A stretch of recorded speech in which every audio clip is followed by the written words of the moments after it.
Next on ABC 7's Good Morning El Paso weekend, more rains, flooding, and deaths across Texas as severe storms leave an impact for Memorial Day.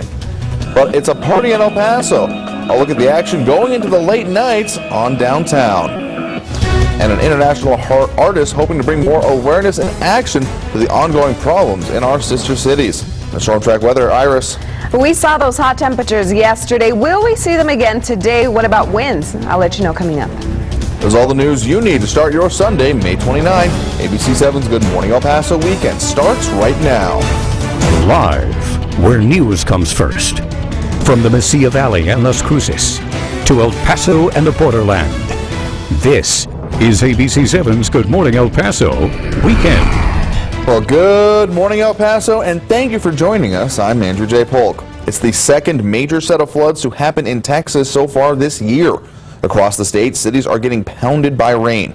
At least 4 people are dead now and 3 are still missing. The bodies of 2 missing drivers were found yesterday.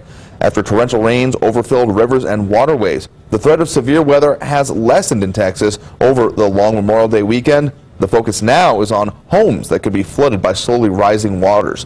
Evacuation orders were issued today for parts of 2 Texas cities along the Bravos River near Houston. In other parts of the U.S. also experiencing heavy flooding, including Kansas. Today, the search for a missing 11-year-old boy in Kansas will resume. According to a fire chief in Wichita, the boy fell into this creek Friday night. His friends say he was swept away while trying to cross the creek. According to the fire chief, there's little chance at this point to find the boy alive. He said the rescuers have scoured the creek Saturday, sometimes going shoulder to shoulder. They also use divers, helicopters, search and rescue dogs, as you've seen. Rescue crews plan to reassess the operation this morning if the boy is not found by then. But switching to our Storm Track weather now, let's get your first forecast with Storm Tracker Iris Lopez. Good morning, Iris. Good morning, Andrew. A happy Sunday morning to you all. It's already starting to warm up. Let's just get straight to those temperatures if you're going to be heading outside. Right now, very warm. Look at that. We are already in those 70s, 72 Las Cruces, 73 here in El Paso. Then we have those 60s pretty much all across the map. And I promise I am not a ghost. I know I am going in and out. Some of you mentioned it. I just didn't know this color would make me disappear. El Dorado High School 73, Texas Tech Health Science Center at 78, then we have those upper 70s for Presa Elementary School as well as Valley View Middle School. Winds, not an issue right now. Calm winds for Las Cruces and El Paso. It's only Guadalupe Paso where your winds are in the lower breezy end category at 17 miles per hour. Our day planner, 83 by noon, then those 90s hit us with those lower end breezy winds by 4 o'clock into your 6 o'clock hour. We will talk more about that heat, when you can expect that heat to calm down, plus winds and rain chances. We'll talk more about that coming up. Andrew? All right, thanks, Iris. Check back in just a bit. In the meantime, though, crews are still fighting the fire in the Guadalupe Mountains. If you had plans on heading out there to camp anytime soon, listen up. For the public safety and that of the firefighters, closures remain in effect. The fire is now 70% contained after burning more than 14,000 acres. 3 weeks ago, the flames started because of lightning. There are more than 200 personnel scouting and monitoring the roads to keep the fire contained. For the full list of closures being affected, you can visit KVIA.com. And an update to another fire, this one in New Mexico. The fire in the Gila National Forest near Luna County remains at 815 acres. According to the officials, the fire was started on May 21st, also by lightning. 105 firefighters are working to put it out. So far, there are no closures or trail restrictions in place in the forest. And day 1 is over. Now it's time for day 2. For the 6th year in a row, the Neon Desert Music Festival has taken over downtown. Yesterday, thousands took over the streets. For the first time in 3 years, the festival was once again held at San Jacinto Plaza. ABC 7's Jerry Nahara spent his Saturday at the festival, and he has the story. As the gates opened, music fans started trickling in, many excited to see their favorite artists. Came here to see Future. Tyler, the Creator. Future. The music. I'm here for the music. And it wasn't just all about the music. Artists from as far as San Diego and Juarez painted murals in the middle of the streets.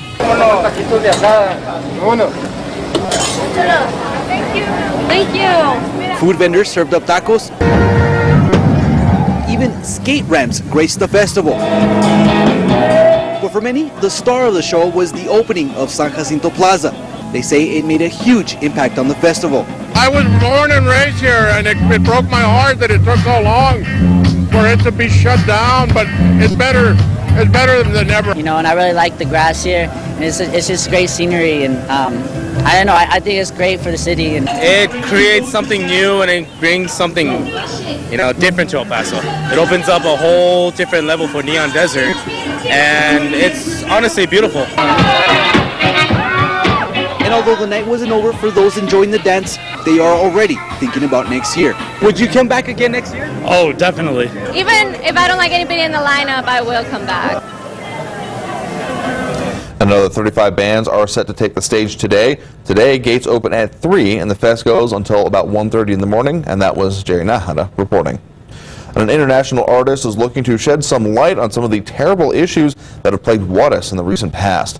Project Unknown is an art project by Lisa Bjorn, a Norwegian artist trying to educate people on the horrors women have endured in Juarez. Bjorn has embroidered small cloth labels with the name of missing and murdered women in Ciudad Juarez for 10 years, and she's taken the workshops all over the world where volunteers have helped record the names of the victims next to the word unknown in a dozen languages.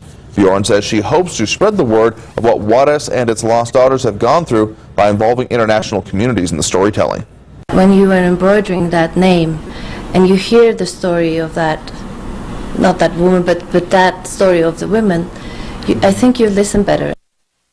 Bjorn is set to present some of her work to Mexican government officials at the Capitol next week.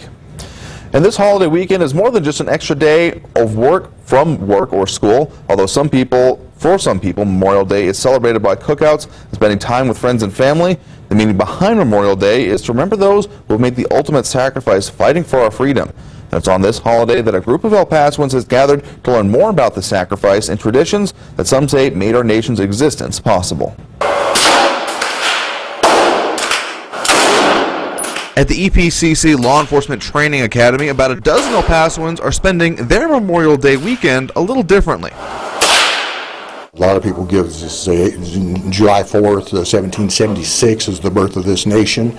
Well, we became Americans on April 19th, 1775. That was the shot heard round the world as the then colonists resisted the redcoats on Lexington Green, and is used as a teaching tool by the Revolutionary War Veterans Association in small classes like these around the country.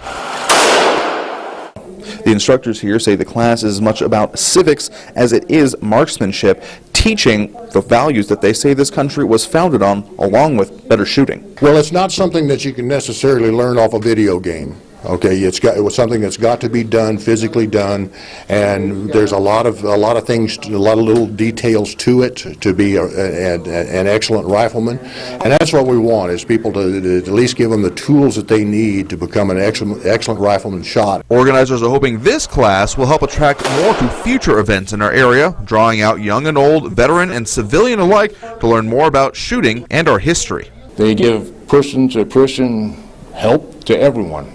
And they're giving my son, Kevin, a lot of instruction.